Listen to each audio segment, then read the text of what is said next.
অর্থের মূল কারণ ভাবে তোমার দাদা বলে, দেখো দেবে ওসব আমার কিছুই চাই না।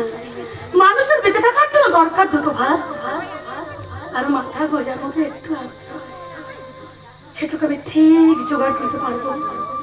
তবে এর থেকে বেশি কিছু আমার চাই না। তবে আমার সম্পত্তি কোনোদিন আমি কাউকে লিখে দেবো না। তোমাদের যতই দেখি ততই অবাক হয়ে যায়, তাই তো আমি ঠাকুরকে ডেকে বলি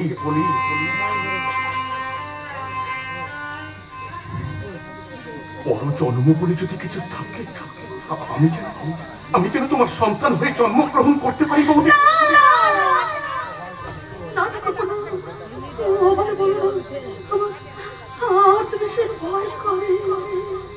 ওই মানুষটাকে নিয়ে আমার সবসময় চিন্তা হয়, সবসময় অন্যায় প্রতিবাদ করতে যায়। তারপর কিছু থাকতে পারে মানুষ তোমার দাদাকে একদম সহ্য করতে পারে না। এমনকি তোমার বাবা, তোমার দাদা, আমি সব জানি, কিন্তু আমি যতদিন বেঁচে আছি বিবেকদার কেউ কোনো ক্ষতি করতে পারবে না। ওইসব কথা বাতাও, বলো কি গান তুমি গাইলে আমাকে একটু শোনাও না ভাই। আরে দাঁড়াও। তার আগে আমার এই পুরস্কারটা আমি তোমার কাছে উৎসর্গ করলাম।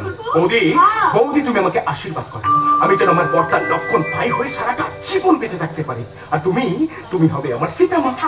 এই ছিল